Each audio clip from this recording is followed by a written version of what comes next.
popcorn. You making popcorn? Uh-huh.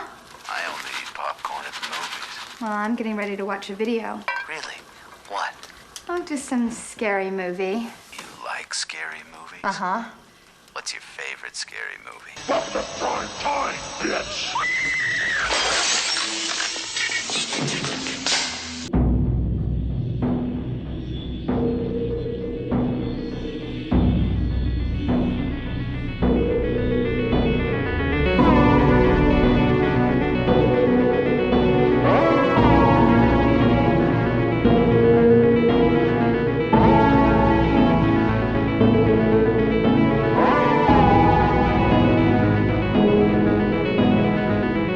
From the haunted foothills of North Carolina, welcome back to the Confirmed Epic Podcast presents Hokey Halloween Horror 2017. I, of course, am one of your hosts, the real Brad Bell, and I'm honored to have joining me back again today, the one, the only, Jerry Barbecue 17 Reed. Welcome back to the show, Jerry, and your first appearance on Hokey Halloween Horror this year. Absolutely, and I'm glad to be here. Before we get started, I just want to make a quick announcement at the top of the show. If you are an avid horror fan like we are, I propose that you go to tpublic.com/user/therealbradbell. Again, that's tpublic.com/user/TheREEL Brad Bell, because right now for only $14 you can pick up your choice of 4 Hokey Halloween Horror t-shirt designs. 4 designs, one for Anthology August, one for Slasher September, one for just Hokey Halloween Horror 2017 in general, and a very special Dead Clown tee that is probably my personal favorite.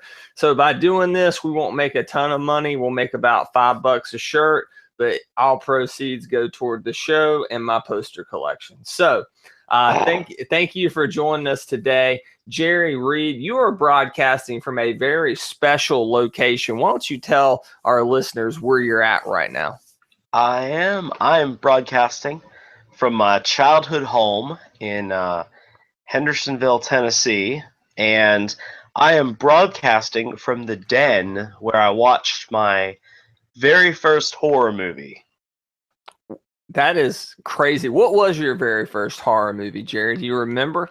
It was the remake of Night of the Living Dead, the 1990 remake, I believe. And how old were you? Did you watch it in 90, or how old were you when you watched that? No, I would have been in 7th grade, so probably 1997, and it was on Monster Vision with Joe Bob Briggs. Very cool. So, yeah. Jerry, I did a solo episode for Annabelle Creation of Hokey Halloween Horror, and I just kind of talked about why I love Halloween so much, why we decided to do this special edition of the podcast in August, September, and October, and who knows, maybe even the first week in November. But, Jerry, why don't you tell our listeners, because I don't know anyone, even myself, or my wife, Abby, and we both adore Halloween. I don't know anyone who loves Halloween and just the season in general as much as you do. So why do you love Halloween so much? What makes it so special to you?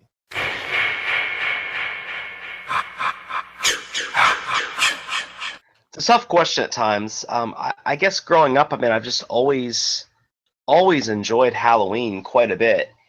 And part of it is the season, that as it becomes fall is definitely my favorite season, with the weather getting cooler, leaves falling.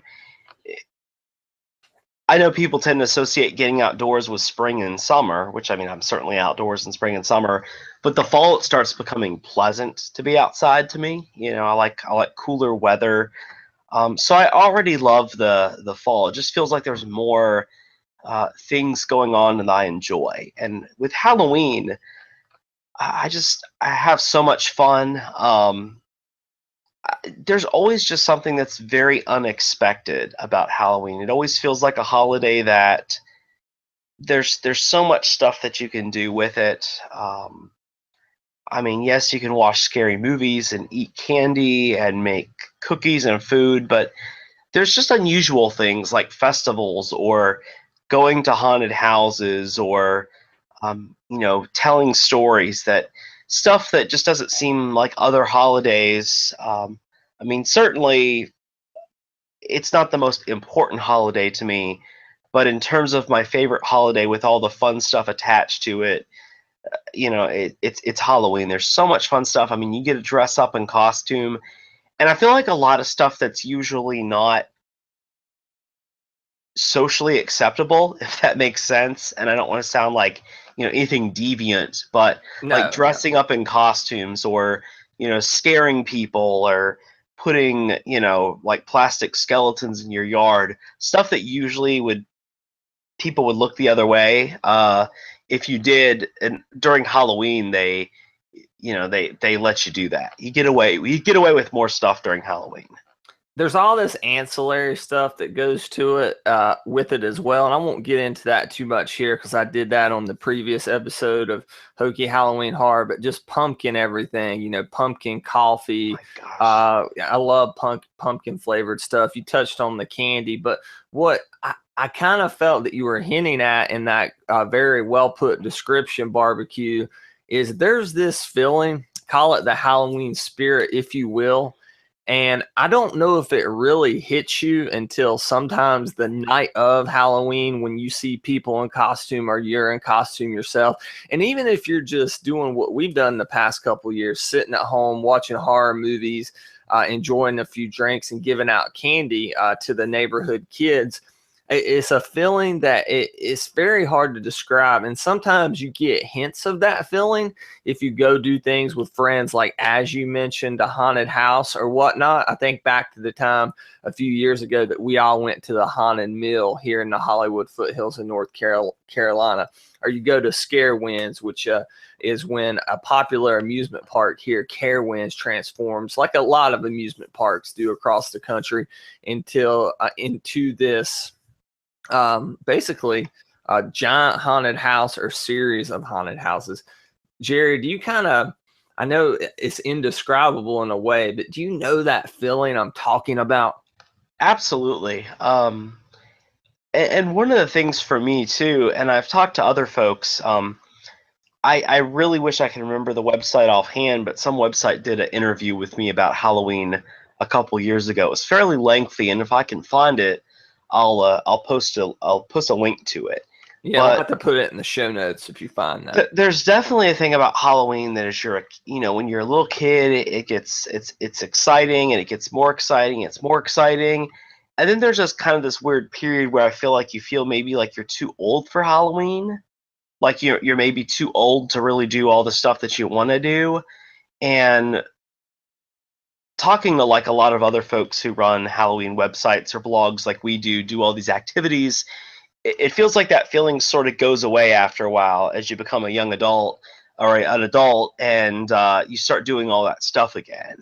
And so the great thing for me right now is I have a child. So that actually is affecting my Halloween plans this year. I have a soon-to-be 4-year-old who loves spooky stuff, granted appropriate age overall. Well, she is your daughter, Jerry. She is, and we like to watch the Universal Monsters movies.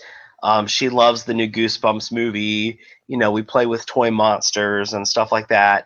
So we definitely do a lot of fun, age-appropriate Halloween things. For a number of years, for me, the website was a great way to do Halloween stuff that I didn't really have an option to do as much in real life. Like, I could be super excited about really cheesy Halloween decorations and, goofy stuff and reviewing crazy candy. And, a lot of people around me weren't that excited about it. But now that I have my daughter, she is super excited about every aspect of it. So some of the stuff that was being done through the website is now her and I are just doing by ourselves. And we'll try to share some of those things, but I don't want to say that my Hokey Halloween Horror stuff on, Epic Review and Action Figure Barbecue was placeholder. But now that I have, my daughter to share this stuff with, it's a whole different ball game. But I'm sure and, on your site you will have like some horror toy reviews and whatnot. I will still be doing 31 Days of Toy Terror. Yes, still will be Thank doing that. God. And other stuff too. Definitely other stuff. But what I'm saying is, like, I used to do all kinds of crazy stuff, and it was, and I mean, my wife likes Halloween too, but there's only so much conversation that her and I can have about, a little mummy filled with Skittles, But my daughter, nope, we're all about this stuff. So I like to joke that we celebrate the 99 days of Halloween, which is Starting August 1st. starting August 1st and going all the way through Re-Halloween, which is October 7th. That's the holiday that you mean November 7th is what you meant. I'm sorry, November 7th, yeah. And that's the holiday that, Andrew Stokes, aka Andrew Stokes, and I created a few years back.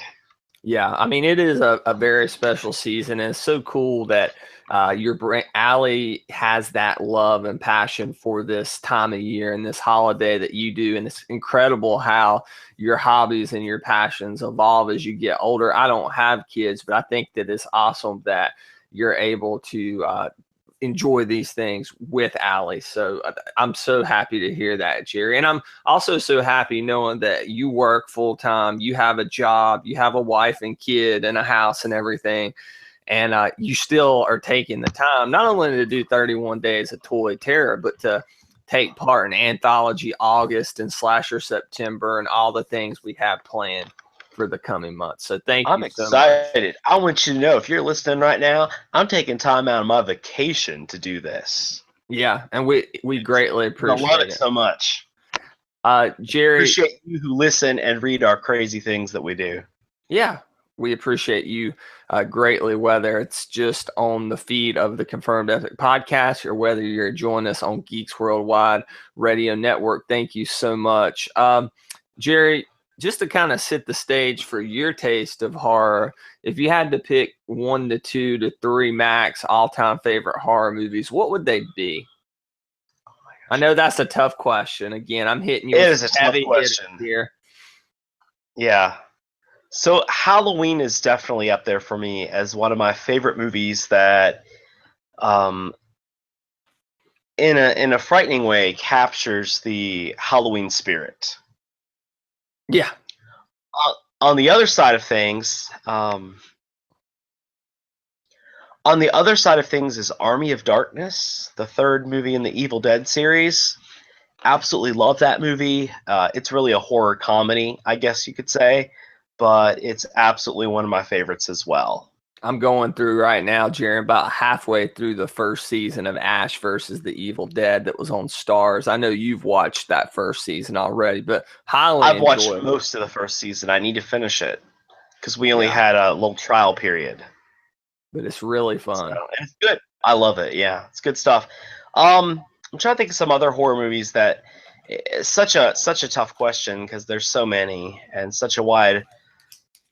Trick or Treat. I know that's a newer movie, but sorry, I'm yawning. It's earlier here where I'm at than it is where you're at. And I was up later rewatching this movie, so I'd be able to talk about it, intelligently and we appreciate coherently. your hard work, Jerry, coming through on vacation.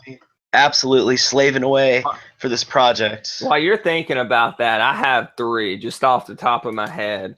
Go for it, Brad. And Halloween's there. I mean, that's just kind of supersedes everything of horror related, especially during the Halloween season. It's not just one of my favorite Halloween horror movies. It's one of my probably in my top 20, 25 of all time. But 3 that I have here are Hocus Pocus. That was a movie that I loved with the Sanderson sisters when I was young. My daughter is obsessed with that movie. We watch that all the time, too. Yeah, I did, too, as a kid. And Abby, I think 2 years ago, I exposed her to it for the first time. She had never seen Hocus Pocus, Jerry. Oh, wow. It came out in like 9. I remember that being very scary. I thought it was very scary when I was a kid. I don't think my little one thinks it's very scary at all, except for I love zombie Binks the cat. I absolutely Binks the love cat.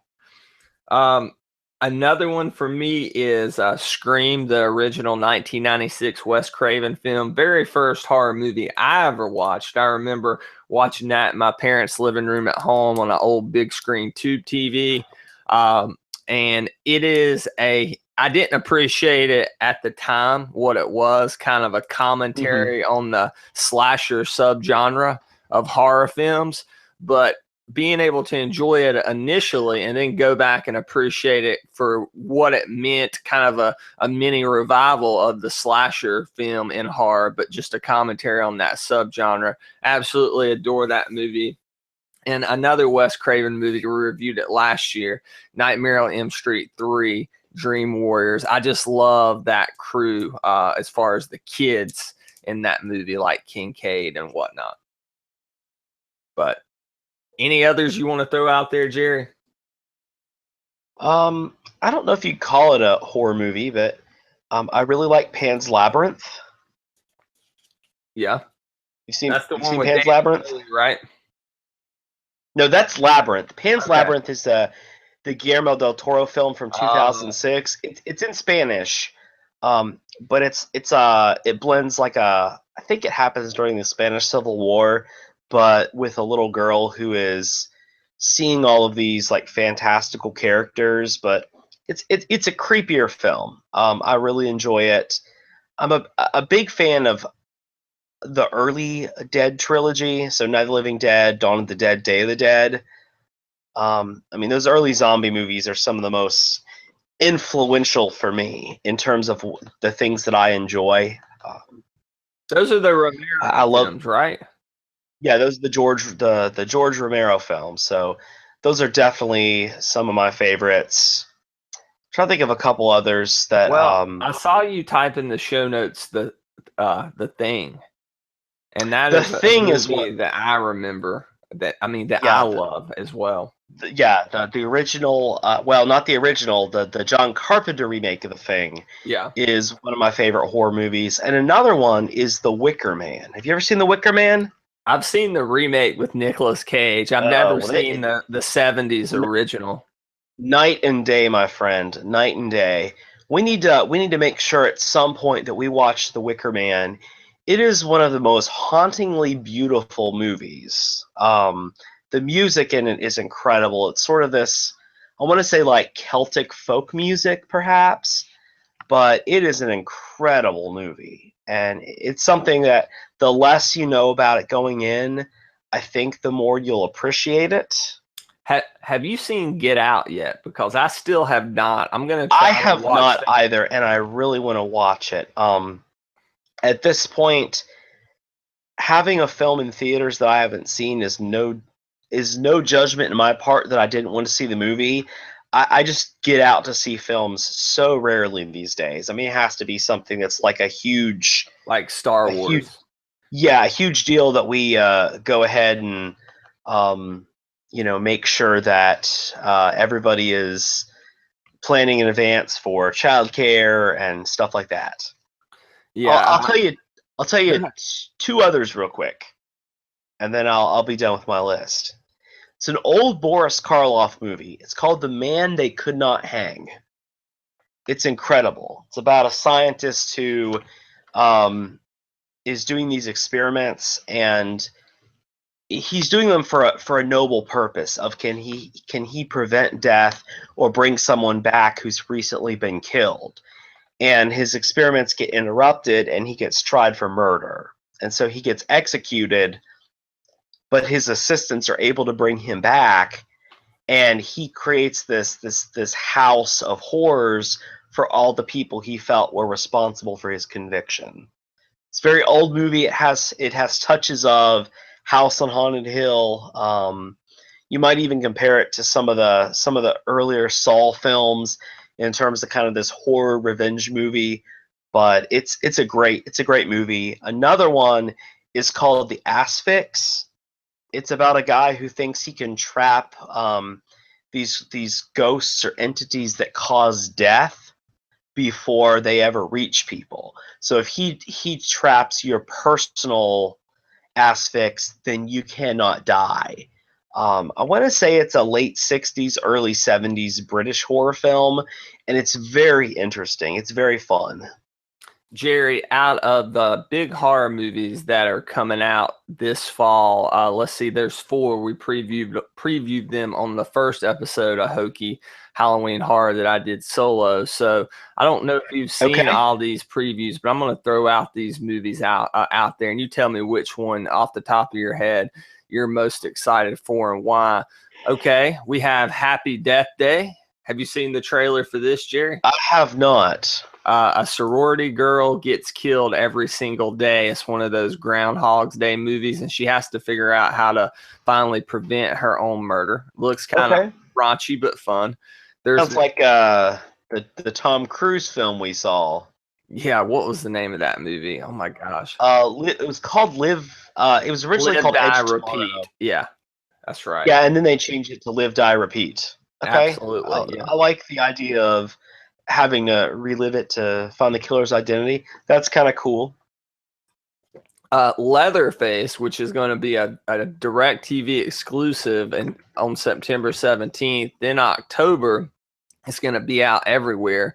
It is another Texas Chainsaw Massacre prequel. I was not too excited about this because I actually liked the beginning pretty well. Okay. Texas Chainsaw Massacre, the beginning. Only one of those I've ever seen is the original. The original 1974 one? Yeah, that's the only Texas Chainsaw Massacre film I've ever seen. Wow. Okay. Let's see. Jigsaw, which is going to be a continuation of the Saw franchise.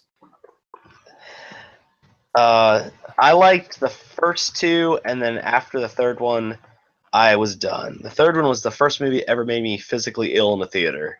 Oh my gosh. What happened?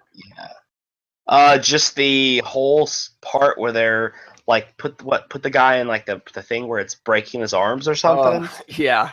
I just was like, I'm done. We'll get into this conversation in a minute, but all right. Yeah. And last but not least, Abby's reading the book right now. She's 200 pages into the 1,100 page book. Abby's so excited. She's watched this trailer so many times. If this was me, she would say I was obsessed. But because Abby, aka the mother of Beagles, is enjoying it so much, she's not obsessed. It is the new adaptation of Stephen King's It. Are you going to have any time to see this in the theater? I'm going to try to make time to see it. I will tell you, one of the things that makes the movie easier for me to see is if my wife has no interest in it, because then I can go out like on an evening, late night after little one's gone to bed and watch the movie. So if she has interest in it, then we're kind of like trying to plan to see it together, and that doesn't always happen. So yeah, I'm excited. Stephen King fan. I enjoy it. It's actually one of the books I haven't read, but I'm looking at a first edition of it right now on my dad's bookshelf. Oh, wow. And so you should ask him, can you have that? I'm contemplating, taking it with me. So we'll see. Abby read Salem's Lot. That was her first Stephen King book. That's a great book. And then she just loved it. She got so excited when she saw this It trailer. I'm extremely excited for this movie as well. Did she just read Salem's Lot recently? Yeah, she read it probably 6 months ago. Okay, I read Salem's Lot in 8th grade. My first Stephen King book was Pet Sematary. Oh wow! What's your favorite Stephen King book? I would say it's a toss-up between. I really like The Eyes of the Dragon. It's more of a fantasy than a horror book, but it's incredible. It's a really good Stephen King book if you ever get a chance to read it. My other favorite is probably The Shining. Yeah. And you're able to appreciate the difference between the Stanley Kubrick movie and the book, because there are a lot of differences. Yeah, and the movie, the made-for-TV movie was actually one of the first. Shortly after I had seen that same spring of my 7th grade year, I did watch the Stephen King version of The Shining, the 3-night TV series with my dad. Yeah, because it was on at that time. That's when it showed up. Well, Jerry, I just want to ask you one or two more things before we get into Tales of Halloween. Tales of Halloween. I'm excited, Brad. Number one, have you started decorating yet? I have not started decorating yet. We just left for vacation, but when I get back, stuff is gonna start showing up. We have two decorations up. It's a Hello Fall like wooden pickup truck carrying pumpkins and a Kirkland's like ceramic pumpkin that lights up. That's only out because we Fall. Yeah, because we just bought it. We hadn't got any of our other stuff out yet, but I'm anxious about it. And I have a surprise for my wife, Abby, that I don't know if it's going to be here in time for her birthday, but she can't. When's her birthday? Surprise. It's August 27th, but I'll tell you about it. Okay. Next or off the air. Jerry, is there anything besides the podcast, like you alluded to doing a lot of stuff with Allie, like anything in particular that you're really looking forward to this Halloween I am season? looking forward to the Great Pumpkin Festival at Carowinds. That's the daytime event. At nighttime they have Scarewinds. At daytime they have the Charlie Brown Great Pumpkin Festival. And we had a blast last year. We had so much fun. We took Sweet Bee, little one, and we had a great time. And we have season passes this year, so we're going to try to go a few times. Last year she won a costume contest there, so that was really fun. Yeah. Jerry, what is your this is last question before we get into to Anthology August. What is your planned costume for this year? Or if you don't have one, what is Allie's planned costume? Allie has said she's going to be the Statue of Liberty, and that she might have some little Ghostbusters up in her crown. Oh, wow. She loves Ghostbusters too. She likes both of them. I do not have a planned costume yet. I'm still kind of working around, and it usually takes me, usually I don't pick a costume until mid-September. Well, Abby and I have talked about our costume this year, and if she doesn't have to work, she had to unfortunately work last Halloween, so it was kind of just me giving out candy, so we really didn't dress up or anything. One of us is going to be classic Pennywise, and the other is going to be new Pennywise. The only problem is to get the makeup really good, I'm going to have to shave my beard. I have not shaved my beard in like 3.5 years, Jerry. No, just paint over it like the Cesar Romero Joker. Yeah, that's true. Very good point. If it works for Cesar Romero Joker in Batman 66, it can work for the real Brad Bell. It's good enough for him. It's good enough for you. I will tell you, I left one Halloween decoration up all year this year. And what was that? I bought this little pumpkin guy last year. We bought him at a dollar store. He's like a little felt decoration. And I decided it looked like me, because I have the pumpkin on my head. And so I left it on the outside of my study. Yeah. And eventually in like November, my wife's like, you take it down. I'm like, no, it's not a Halloween decoration. It's a representation that this is the headquarters of actionfigurebarbecue.com. And Hokey Halloween Horror. Under that premise, I've been able to keep this up all year long. I will tell you one thing I was excited about yesterday is I went to buy groceries, and they had the pumpkin flavored spice latte creamer. But also, I'm a big fan of these Glade candles. I'm obsessed with them. And they finally had the fall pumpkin ones in, and my house just smells like fall right now.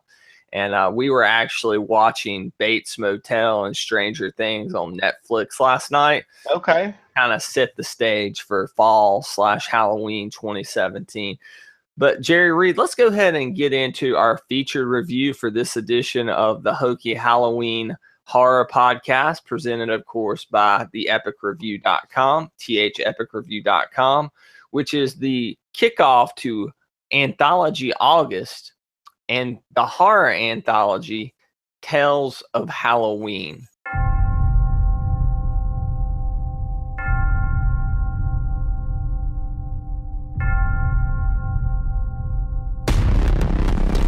Every year on Halloween, this town goes batshit crazy.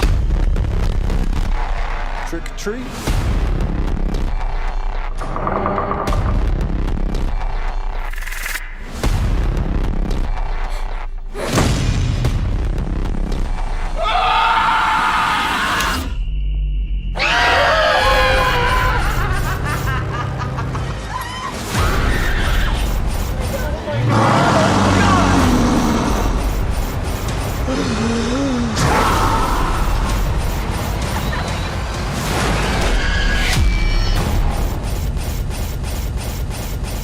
You don't have the slightest idea what you're dealing with.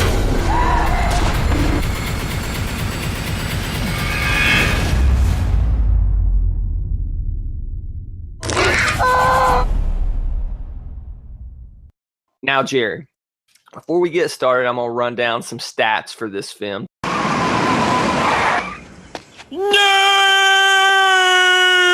Tales of Halloween was released October 16th, 2015. It got a very limited release. It was mainly a VOD platform film. That's how I first saw it. Oh, the only movie I've ever downloaded, through video on demand that I paid for. I mean, I've not ever downloaded anything I didn't pay for, but it's the only one I've ever done. I like physical media. I don't like downloadable, but at the time it was the only way to get it, and the real Andrew Stokes and I downloaded it. The real Andrew Stokes, Jerry. The real Andrew Stokes. Sorry, AKA Andrew Stokes. AKA Andrew Stokes. Yeah, we watched it in 2015. This film's only 92 minutes, and I enjoyed it a lot. It really flew by. There's a bevy of directors and cinematographers and composers on different scores because, of course, this is an anthology film. It has a 79% on RT on Rotten Tomatoes. In its very limited release internationally, it grossed $237,000, again, mainly a VOD release. Before we kick off our featured review here, Jerry, I wanted to ask you, what is your all-time favorite horror anthology? Is it Trick or Treat? It is probably Trick or Treat. I'm a big fan of Creepshow. Which we will review on Anthology August next. Yeah, Creepshow and Trick or Treat are pretty high up there for me. There's an older one called Black Sabbath that I really like as well. It is very creepy. There's some really creepy scenes, but I think be Trick or Treat. Trick or Treat to me is the movie that almost or maybe does capture the Halloween feel as well as as John Carpenter's Halloween. Yeah, it rivals it. I don't know if it gets to that level, but it's very close. I agree. I love Trick or Treat, but it's not my favorite. I know this is going to be crazy. I actually discovered my favorite last year, and it was almost because you picked an anthology, and we basically collaborated on these picks because you knew a lot more about horror anthologies than I do. But my proposal was about to be Christmas Horror Story. Christmas Horror is this own weird, screwed up, wacky thing. And this movie, I'm not going to reveal the ending. Who knows? Maybe we'll talk about it at Christmas. But this movie, the ending really got me. And did you ever see A Christmas Horror Story? I did. I watched it last year around Christmas. And I love it. And there's some similarities between this movie and A Christmas Horror Story. That's true. Because the whole thing is led by a radio DJ. Absolutely. Now, we don't get Shatner this time, unfortunately, but we get Adrienne Barbeau, who was doing this in The Fog, in John Carpenter's The Fog. I did not know that. That is why you are on this podcast, my friend. That, and I love you and your love for Halloween. All right, we're just going to say for this, spoilers from the get-go, so we'll go ahead and roll the reel forward to spoilers for Tales of Halloween starting now. Jerry, what were your initial impressions of this anthology as a whole before we get into the nitty-gritty of each tale? Yeah. So like I said, I saw this in 2015, and when I watched this, I mean, I really liked this. We had watched I want to say before watching this, I had seen a couple recent horror anthologies, and some of them were pretty uneven. And that's how I feel about a lot of, and Brad, it sounds like you agree, a lot of horror anthologies are pretty uneven. You'll have like some really strong stories, and then you'll have some really weak stories. I think other than something like Trick or Treat, where everything is interwoven, and you could say the same thing about A Christmas Horror Story, because I feel like it's pretty interwoven as well. I think this one has a very consistent quality across the board. The tones are different. The tones of the stories are very different. There's some that are almost straight up comedy. There's some that are straight up horror. There are some that are blending or that actually go into other genres. But I think the tone is very consistent. And I like the fact that the movie actually takes place on Halloween, which makes sense calling it Tales of Halloween. But it's one of the things, and I know you and I and Andrew have talked about this before, how many horror movies are there that really take place on Halloween? There's not that many. Not many off the top of my head besides the Halloween movies. Hocus Pocus is one, man. Hocus Pocus. There's a series called Hayride. Have you seen those? Because they were on Netflix, and I almost watched Andrew and I watched them, I think, last year, and we really liked them. They're not the best, but they're pretty enjoyable. Okay. There's the Houses October Built. Offhand, I'm thinking about that. There's not as many. No, the Lords of October or Lords of Salem is the Rob Zombie. This is a found footage movie about people looking for the scariest, most extreme haunted houses. It's okay. It's okay. It's okay. What is it? So you enjoyed it somewhat. I enjoyed it. It's not incredible, but it's worth watching if you like haunted houses. Like if you like go into the attractions and stuff. It's pretty fun. But I think this one feels very consistent across the board, and I love the flavor of the film that's used between the individual stories. That it almost has this pop-up book feel to it. Yeah, like it has a really cool sort of the graphics that wrap the different stories, and of course, like I said, you have Adrienne Barbeau, who is a radio DJ who's kind of walking us through the night. She was in The Fog. She was in Escape from New York. She's actually the voice of the computer in The Thing, so she certainly has the background there in being involved in the John Carpenter, some of the John Carpenter films. So that was pretty cool having her there, and sort of got as the host. I really like this anthology because the stories stand on their own, but they also feel like part of the same world as well. And sometimes that can be hard to capture or to convey in these types of anthology films, horror or otherwise. And I know that's not always what the film as a whole is trying to go for, but I thought they did that really well here. So what I wanted to do, Jerry, is go ahead. I just want to say, so you have two types of anthology films. You have the ones that wrap together, like Trick or Treat or A Christmas Horror Story. Christmas Horror Story. Where you sort of, you have like, 4 or 5 stories, but you'll have like part one,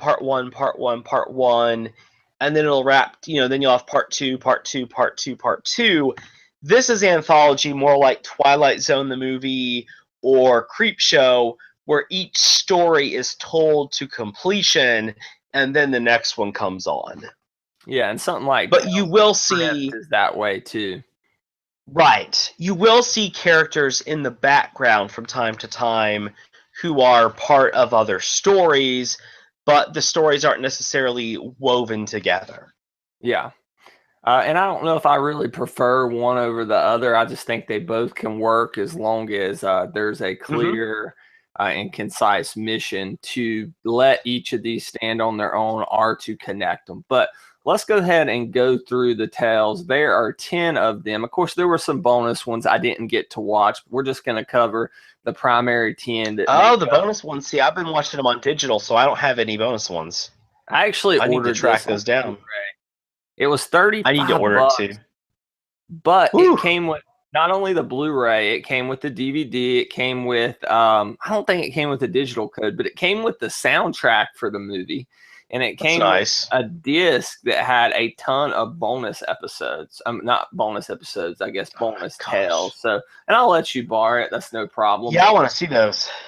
I recommend picking up the Blu-ray. I know that it's kind of pricey, but this is a case it's probably worth it if you're a agree. big fan of anthologies. So let's start out with Sweet Tooth. The synopsis is a teenage babysitter and her boyfriend pay the price for eating all of her charges candy, written and directed by Dave Parker. We've all been there, Jerry. Eating too much candy, not getting to eat the candy that we want to on Halloween.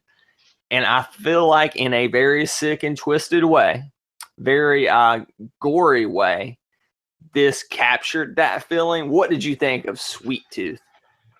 I think Sweet Tooth is the perfect. I thought about it last night rewatching it. And I thought if there was any, excuse me, if there was any one of these that was absolutely perfect as the opener, it's Sweet Tooth.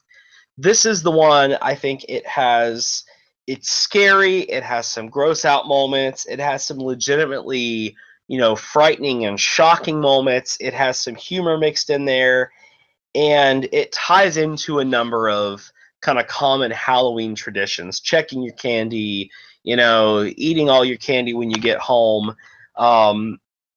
It kind of has the Halloween rules thing in it. The babysitter trope, that goes back to Halloween. The babysitter trope is here as well.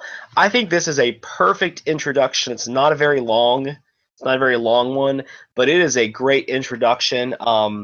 It's definitely in my top, probably my top half of my favorites here. And I really enjoy it. I think it's gory, but it's a fun gory, if that makes sense. It's not like really disturbing. Well, I will say that shot where the kid's in the middle and the boyfriend and the babysitter are on each side of him, and the camera kind of pulls back. That's pretty tough to watch. I mean, it's in a good horror way. There's some creepy stuff in this one. Don't get me wrong. But one of the things I really like about this one is so Sweet Tooth is a kid, because we said spoilers are fine here, right? Yeah. Sweet Tooth is the kid who, when he was a child, his parents wouldn't let him, eat his candy. He could collect all the candy, but then they would take it from him. But he never knew what happened to it. And he finally finds out that his parents eat all the candy.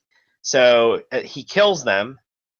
And then he eats the candy that's left, and he's not, his appetite is not fulfilled, and so he ends up like eating his parents to some extent, or eating the candy out of their stomachs. That's pretty disturbing, I know. And so he roams the neighborhood for every year looking for candy, and so you're supposed to leave out an offering, which the main character in the story, the little boy here, does. Did you notice what kind of candy bar he left out, Brad? No, what was it? It was a Carpenter bar. Oh, wow. So a nod to John Carpenter there. Another John Carpenter. Another thing that's kind of cool here is Night of the Living Dead is playing in the background, which is one of those. I knew it was one of those Romero films. Yep. I just didn't know which one. It's the original Night of the Living Dead. It's one of those go-to movies because the film is actually public domain, so anybody can use it. Yeah, there were some problems with the way they registered the movie, and so it was put into the public domain. One of the things that's cool is there's not a hard, strict timeline here, but based on a lot of the other films have scenes from Night of the Living Dead as well. So based on what part of the movie they're showing, you kind of get an idea of where in the evening we are. Yeah, and I like the climax of the movie is kind of happening here. I really enjoyed this one. It was a great start to Anthology. Let's move on to The Night Billy Raised Hell. A young boy is about to egg an old man's house. The man turns out to be the devil himself and teaches the young boy a lesson. This was written by Clint Sears and directed by Darren Lynn Bousman. This reminded me a lot of Trick or Treat. Did you get that feeling from this part of the anthology? To some extent. I think this one's hilarious. It is, but it's eerie at the end. It is eerie at the end as well. Yeah. This old man too that they have here, he is the quintessential creepy old man. And this is another thing I really like about this anthology is it really makes a good commentary on what are kind of the tropes of Halloween and the tropes of Halloween horror movies specifically. We just talked about the babysitter, right?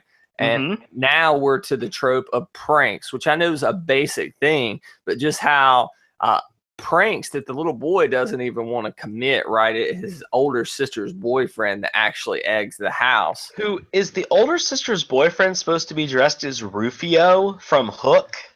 I have no idea. That is a random costume if it's the case.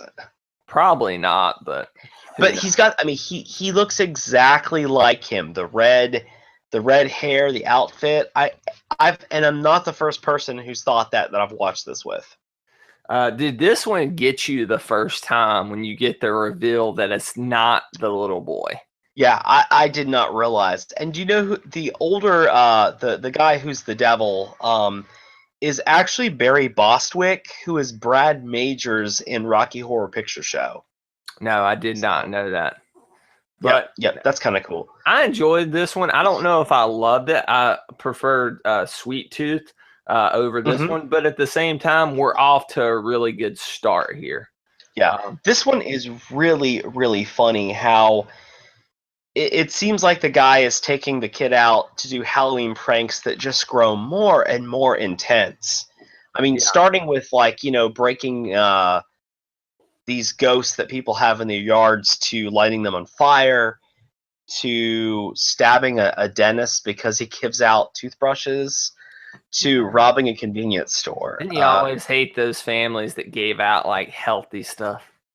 Yeah, it just gets more and more ridiculous, and the devil character, I mean, he's hilarious. There's really funny sound effects, and there's a running joke about the little boy named Billy if his mother's going to dress up like a cat this year, or she's going to dress up this year because all the guys apparently remember the outfits his mother has worn in the past. It's just a funny running gag.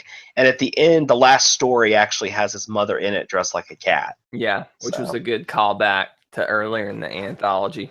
Let's move on to our third tale, Trick. A group of friends are terrorized by vigilante trick-or-treaters. This was written by Greg Commons, directed by Adam Gurich. Maybe I'm pronouncing that right.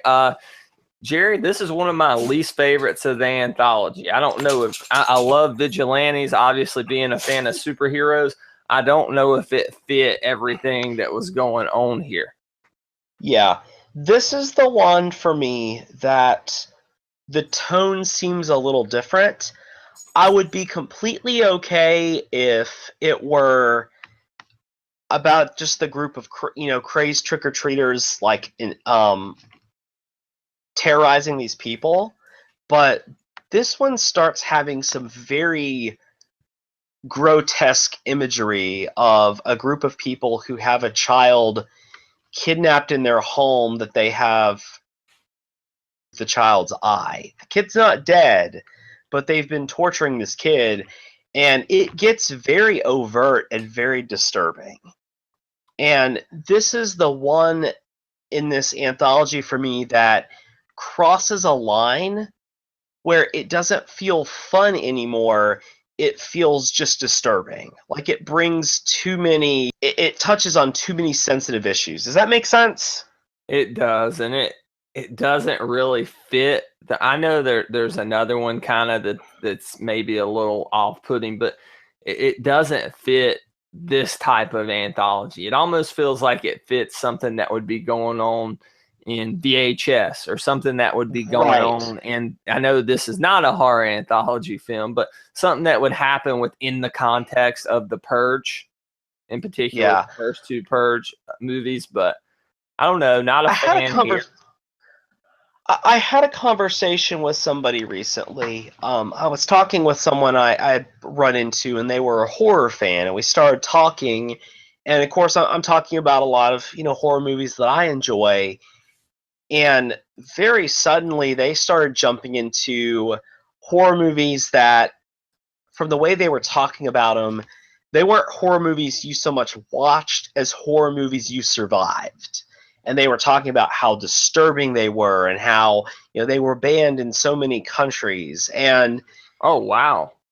it kind of led me to start thinking, and maybe it's because I've gotten older, maybe it's because I have a child, who knows, but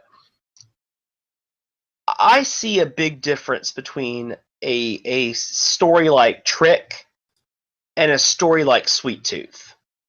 Sweet Tooth Yeah, to I mean, me is clearly Is that in what the realm of fantasy. I know, but is that a negative on Trick, or is that what the director was trying to convey, that type of horror that you're feeling that's making you Right. uncomfortable? I feel that is what the director is going for. And I mean, I don't think this is a bad segment, but it's definitely one of those over time that, for me to be watching this movie, and yes, I mean it's goofy and it's got some scary parts, and then to suddenly have images of like a child being dissected Yeah.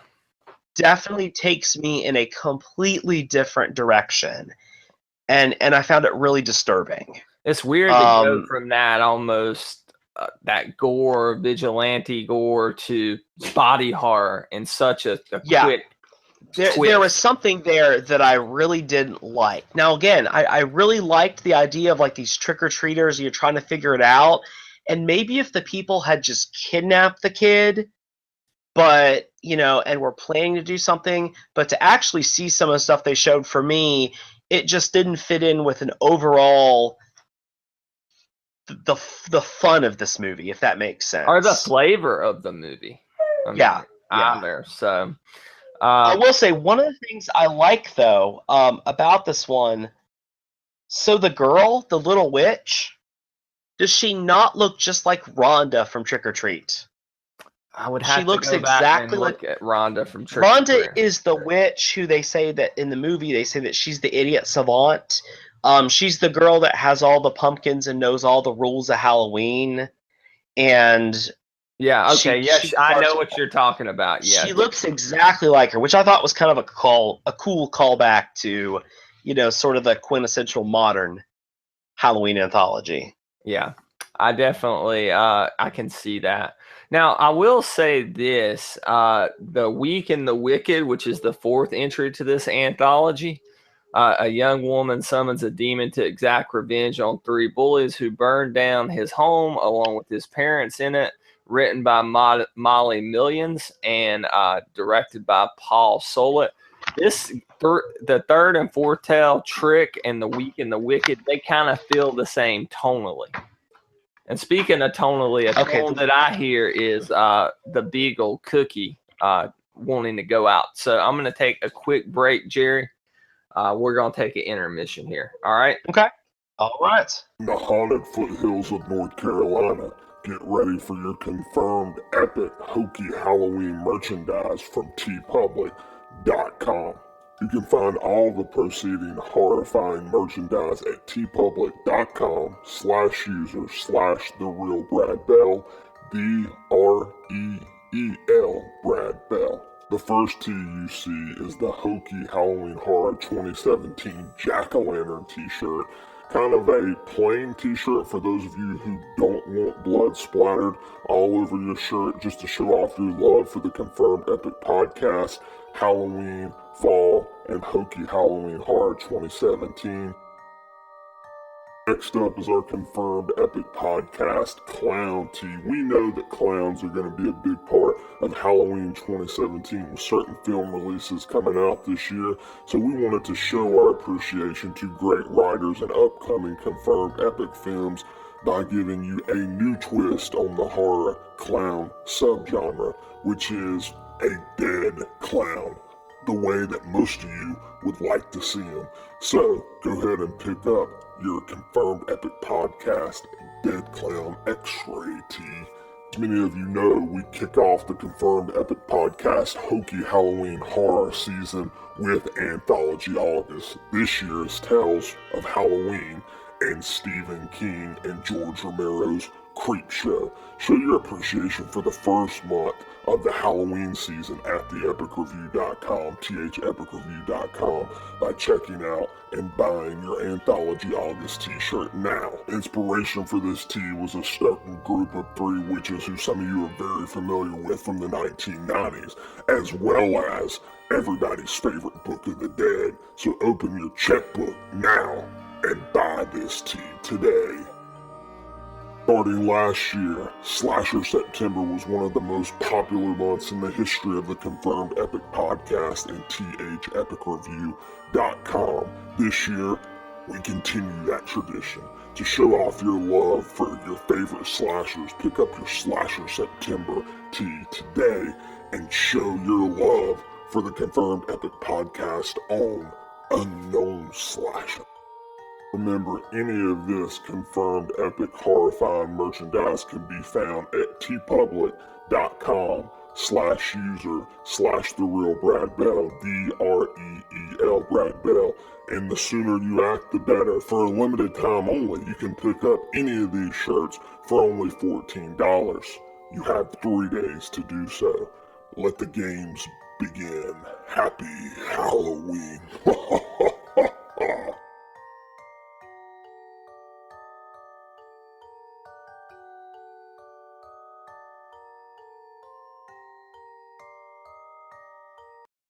The Week in the Wicked, Jerry, kind of matches that tone of Trick. What do you think? Or am I off basis here? I don't feel that it matches the tone of Trick. This is actually one of my favorites. I really like this one because it feels like a Halloween spaghetti western. Yeah, Again, this one is darker. But I mean, even the music is very much similar to the the Good, the Bad, and the Ugly, the classic spaghetti western films. Fistful of dollars, a few dollars more. Yeah, there's definitely a darker tone to this one, but again, we're not seeing anything. We're not seeing anybody like kids getting massacred or anything like that. I think this one's very fun. To me, this one captures the revenge motif in a very fun way, and has so much style to it. This is one of the highlights of this one for me. And of the anthology. It maybe is one of the ones that has some actual societal commentary when addressing bullying here. So I think that gives it a little more depth to it. This is the one where we get the whole demon-looking creature, correct? Yes. Yeah, with the guy that looks like something from Doom mixed with something from Silent Hill. Yeah, I don't know. You like this one a lot more than me. To me, this one was just the first three. Despite what we said about Trick, I will say the first three are very memorable. The Week in the Wicked is not one that I'm gonna remember coming out of this anthology, but that's just me. You seem to enjoy it, so that's cool. Let's move on to number. Yeah, I really like this one. Grim. One of the things I wanted to point out from the first three movies, there's a really disturbing trend of all of these girls who just seem to love that their boyfriend or husband or whomever is picking on a child. In Sweet Tooth, the girl just kind of laughs off the way that like the older boyfriend is just terrorizing the little boy. The Night Billy Raised Hell, the older sister, joins in with her boyfriend in bullying the little boy. And then in Trick, like the guy, you don't realize at the time, but the guy is showing pictures of him like harming this kid. And his wife is like, "Oh, stop it!" And then she starts kind of like kissing him and whatnot. That's kind of weird. I just noticed that last night. That was a very disturbing trend of enabling going on. And see, you do have the advantage of you did rewatch this last night. I watched this about over a week ago. I would say Abby and I watched this together. So you're gonna Grim Grinning Ghost, a young woman, Alex Esso, is haunted by a malevolent spirit, written and directed by Axel Caroline. Jerry, sit this one up for us because I'm feeling a little rusty on this one. Okay. So there is a seance that is taking place that is led by Lynn Shay from the Insidious films. She is the psychic in the Insidious films. She's in Nightmare on Elm Street. She's in a lot of horror movies. Very famous horror character actor. She's in a lot of the Farley Brothers films too, Dumb and Dumber, Kingpin. So she's a famous character actress. They're doing a seance and they're talking about this ghost who doesn't like anybody to look at her. She follows people, but if you look at her, she kills you. And so this young woman is trying to make her way home, and stuff happens. I think her car breaks down, and she has to walk home. And it really, after the first couple of minutes, it is just the woman walking down these streets well after everybody else has gone home, and she keeps hearing things, and until she eventually gets to her house and has a confrontation with the ghost. This may be my least favorite of the anthology. I think it is. It just seemed kind of boring to me, especially once she left the house. I think this one's really scary. This one creeps me out. This is the one that I remember after turning the movie off. The one I remember. It's not my favorite. It's not my favorite, but this is the one that sticks in my mind. The one I remember the most is the next one coming up. That one scared the hell out of me. I'm not going to lie. Okay. Okay. Ding dong. A man learns that his wife is a child-hungry witch and tries to put a stop to her. This one kind of hit close to home because of where I'm at, my stage of life right now, and I'm just going to leave it at that. I'm not comparing Abby, the mother of Beagles, to a witch by no means, but this one stuck with me. Basically, what you have is a couple who enjoy Halloween. They've been trying to get pregnant. They have not been able to conceive. So the woman who also seems to be possessed, or she actually is a witch. I don't know how you read that, I Jerry. think she's actually a witch, because at one point he even says people like us. So I'm wondering, it seems to be he fully understands what's, who she is, at least. Yeah, and the fact that they pretty much abduct the child that they want to treat as their own, if I remember correctly. Yeah, it's been a little bit. No. That's not right. Okay. Well, remind me of what happens here. So on Halloween night, they keep having, she's trying to completely just, everything is good. They're going to have so much fun. She's dressed like a witch, and the husband is dressed like Hansel. Yeah. And so she has this whole routine where she says they've been using the candy to fatten Hansel up. They've already eaten Gretel. She pulls a lock of hair out of her throat with an ear attached, and does this over and over. But as the kids come to the door, she just fawns over all of the kids. Very creepily. Yeah, but when she sees a little girl who's dressed like Gretel, she really starts to become almost possessive of this child, and the husband keeps intervening and all right, good night, shutting the door, sending people off. Eventually, a little boy dressed like Hansel shows up at their door, and he's lost, and she wants to take him inside, and the husband starts calling for, let me go take him to the sidewalk, let me help him find his parents.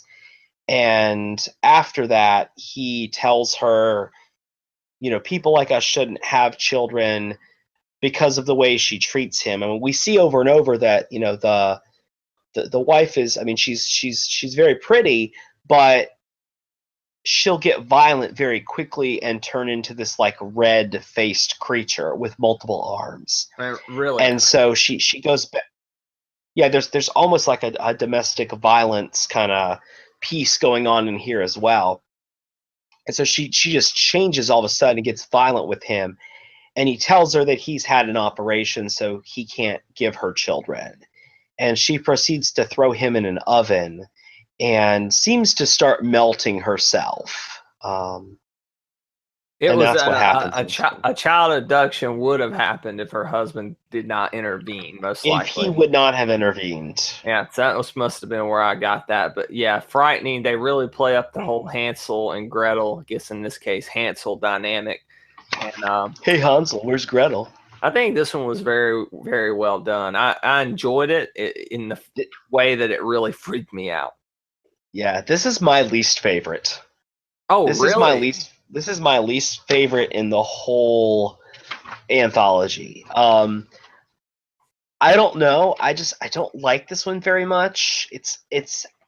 I didn't find it particularly frightening, but I really had to watch this one about 2 times to fully kind of understand what was happening. But I still am just not a big fan of this one. It fits tonally. It fits. I don't think there's anything wrong with it, but it is absolutely my least favorite. I can understand that, but maybe it just it resonated with me. It would be the best way to put it. It could be, Brad. You might want to look into that. And that was directed by Lucky McKee. Let's go to number 7 in our tales. This Means War. This is basically the Griswolds of Halloween here. A man battles his neighbor to the death for the best Halloween decorations on the block, written and directed by Andrew Cash and John Skip. Jerry, I was a fan of this one. We decorate for Halloween inside and out. Now, we always decorate the inside first. You see these type of decorating kind of tropes in Christmas movies more than you do horror movies, with movies, of course, like National Lampoon's Christmas Vacation or Deck the Halls, starring Danny DeVito and Matthew Broderick. But to see that in a Halloween film, I thought this was fresh. I thought it was different. It's a very short one. It's quick, but the way it ends with one of the gentlemen, I think it's very effective. How did you feel about This Means War?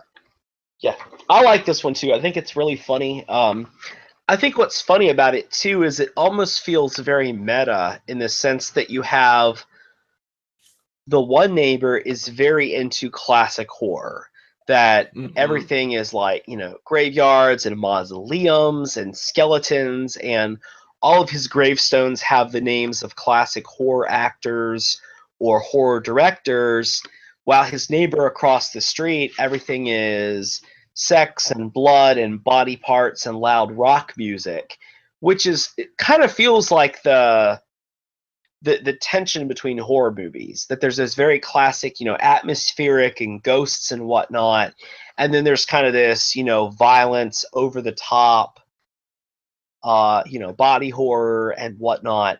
And so this movie kind of deals with the tension a little bit between those two, you might say, rival views of what horror looks like. I will say this wasn't portrayed in this little short here, but it also made me think about this. When you decorate for Halloween, you kind of have these 2 different types of decorations, right? You have these cutesy scarecrows, more type fall decorations. Happy Fall, y'all, is the classic one here in the South that you see on a lot of flags and stuff.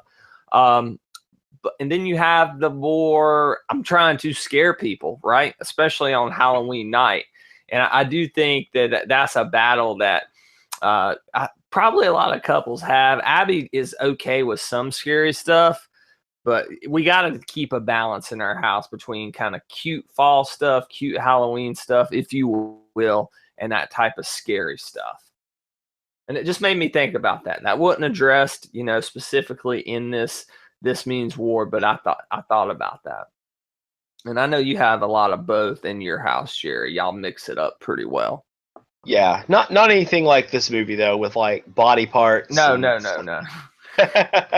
All right, let's move on to Friday the 31st. A deformed serial killer who is pretty much a Jason Voorhees ripoff meets his match when a trick-or-treating extraterrestrial gets upset he doesn't have any candy. Written by Mike Mendez and Dave Parker, directed by Mike Mendez as well. I enjoy this one, Jerry. I can see why people don't once the alien comes in, but it's really hard to do something new and fresh with the slasher subgenre, but they do it here in this little anthology short, Friday the 31st. Yeah, this one's pretty funny. Again, it's not one of my favorites, but I don't dislike it. There's not a whole lot there. I mean, it very much is what it is, but it's very clever. It's kind of a mixture of the slasher movie versus. I want to say there's a lot of hints of like Evil Dead and Evil Dead 2 in here, with the way the alien possessed cheerleader kind of floats and stuff, the way she floats and her eyes glow green. And it's kind of funny having the slasher character become frightened of somebody else. That was interesting. That was an interesting way to kind of spin excuse me, kind of spin things around a little bit. Very reminiscent, this slasher of Jason Voorhees and Friday the 13th Part 2. Of course, you have the horror tropes of a busty girl in the slasher subgenre, but I enjoyed this one. Fresh take on a slasher subgenre, so I really liked it a little more than Jerry. Number 9, The Ransom of Rusty Rex. 2 bank robbers kidnap a wealthy man's son, only to discover that the child is a deformed creature that does not ever want to leave anyone's side. Written and directed by Ryan Schifflin. Now, Jerry, this one reminded me of the Changelings in A Christmas Horror Story. It did. Meets Home Alone. As far as the bandits that are going to kidnap this kid. And this may have been one of the more freakier entries into this anthology. What did you think of The Ransom of Rusty Rex? Are we going to go ahead and say which one our favorite is? No, save that for the end. Oh, okay. All right. Well, I really like this one, Brad. I think this one is hilarious, especially because we get the cameo by John Landis. This, to me, is the one that is the most unexpected in a good way. And what's funny is we actually see the little demon deformed child earlier in the film. He shows up in Ding Dong. He comes to the couple's door, the one that's the witch. He actually comes to their door earlier in the anthology. And he's one of the trick-or-treaters there. When you see the reveal that that's not Rusty, it really gets you. And to see the roles reversed. Well, it is Rusty. Okay. But Rusty is not the guy's child. He's this creature that just showed up. Yeah, the premise: these two guys are going to kidnap the son of a millionaire, and when they do, they realize that it's not his son. It's some demon or creature that showed up at his house a number of Halloweens ago and who's never left. And now he's latched onto them and they cannot get rid of him. Almost like a parasite in some weird way. And it is I mean, it's got some creepy parts, but it is really funny as well. I think this is the funniest, tied with maybe The Night Billy Raised Hell, but I think this one is the funniest. You go back to Friday the 31st and to see the slasher as the victim. Here you have the would-be kidnappers, who are trying to return this creature who they thought was a child. And it's highly entertaining. Highly entertaining. Speaking of highly entertaining, let's move on to our final tale, Bad Seed. A detective tries to put a stop to a genetically engineered man-eating pumpkin that's terrorizing the town, written and directed by Neil Marshall, starring a young lady who looked a little like Olivia Munn, I thought. Jerry, I thoroughly enjoyed this one. I love carving jack-o'-lanterns at Halloween. I attempted my first design one last year, doing a Jason Voorhees one.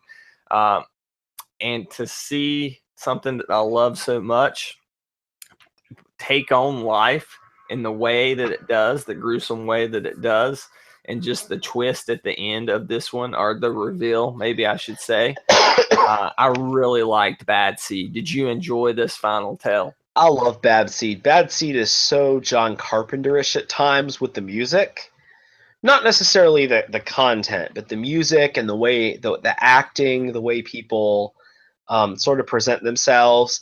And the end of Bad Seed is so totally reminds me of Halloween 3. And this reminded me a lot of Halloween 3 toward the end. That is also what I thought about, Jerry. I like Halloween 3, so that's a good it's thing. good. I like it for what it is. I watched it with you for the first time like 3 years ago, I think. And it does have that same flavor. So, Jerry, let's do our least favorite tale and then our favorite. I think you've already mentioned your least favorite, which was what, Jerry? My least favorite is the Ding Dong, the Hansel and Gretel one. Yeah, and you've already went over why that is. My least favorite's one you liked, actually, which is weird because I liked your least favorite. You liked my least favorite. It's The Weak and the Wicked. Okay. I appreciate the bullying societal commentary, but I don't know. I just really didn't get that much entertainment-wise out of it. So what was your favorite tale from the anthology? My favorite is The Ransom of Rusty Rex, the one with the Demon Boy and John Landis. That is my favorite. And my favorite is Bad Seed. I really love when that jack-o'-lantern just begins to wreak havoc in that kitchen and that very, as you alluded to and mentioned, that Halloween 3 like reveal. Just really enjoyed. I think it was last and not least. It was definitely my favorite one. Overall, would you recommend this anthology to other people? I would absolutely recommend this one to folks who like horror movies. Every time I've recommended it, I've definitely kind of given folks the little caveat that there are one or two that are a little disturbing. That's the you know, I try to do that with especially with anthologies, but I really like this movie. I think it's overall it is very fun, and I've watched this one now. I would say I've probably watched it twice a year around Halloween since it came out. Wow, that's a ringing endorsement. I recommend it too. It's a mixed bag, but most anthologies are. So just be prepared for that. If you could pick one of these movies to be a feature-length film, which one would it be and why?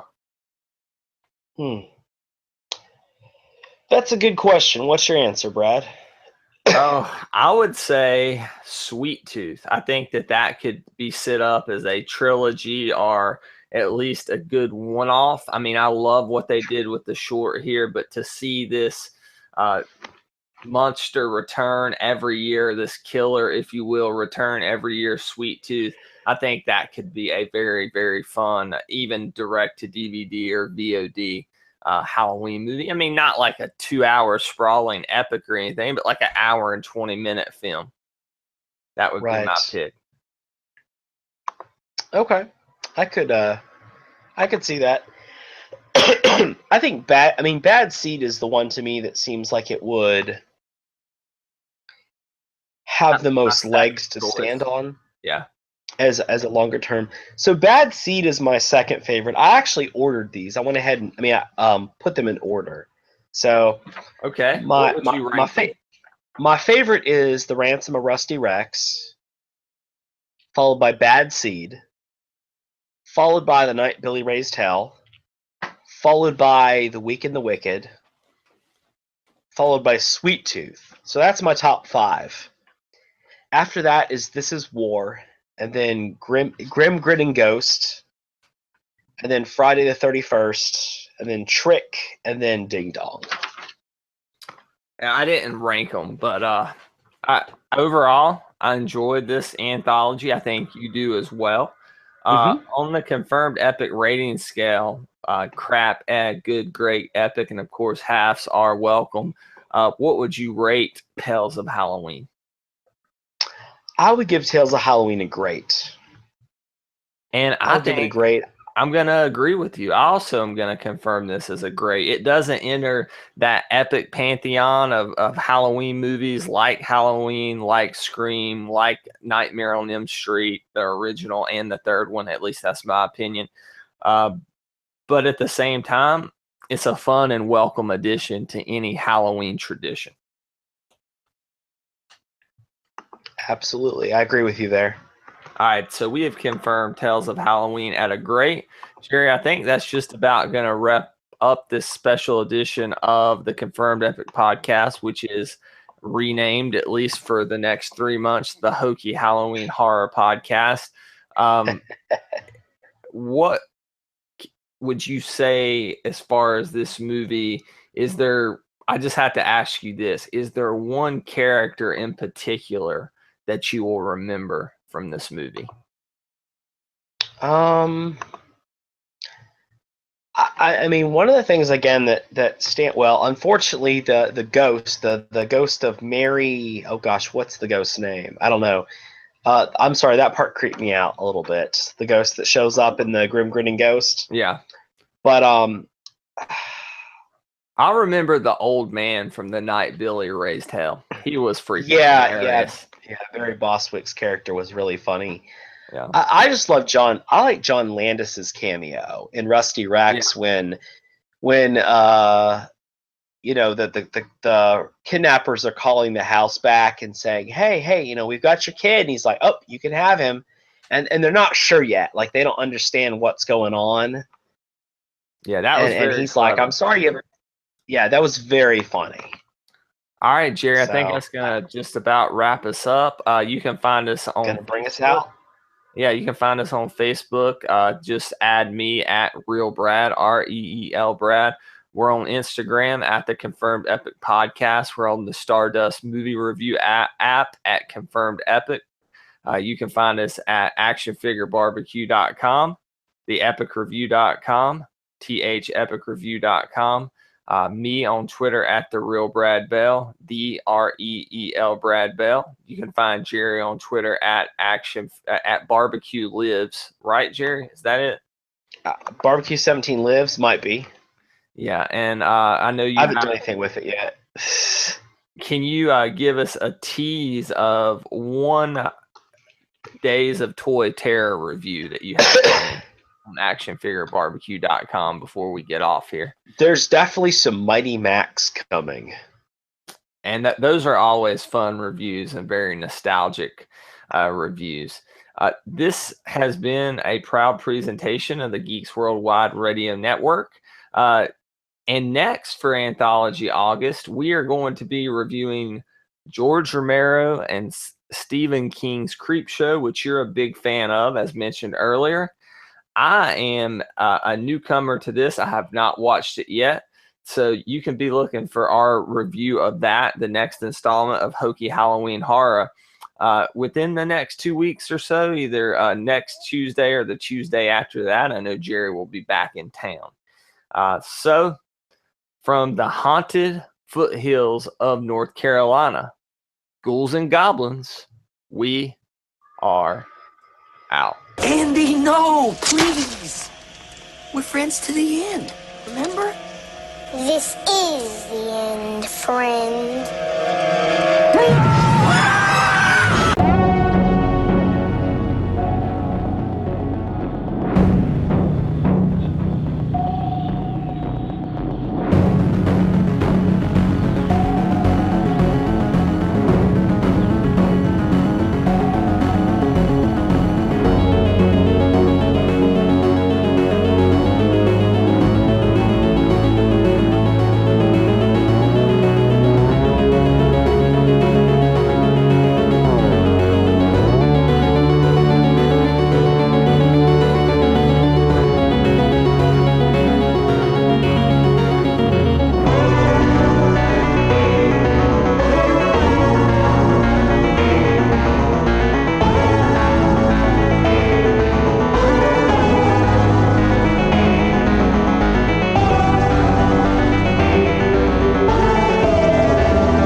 This has been a production of the GWW Radio Network. Please don't forget to subscribe, rate, and review us on iTunes, Stitcher, and SoundCloud. Also, check out Geeks Worldwide at thegww.com for all the latest news, reviews, and opinions on video games, comics, movies, TV, cosplay, and more.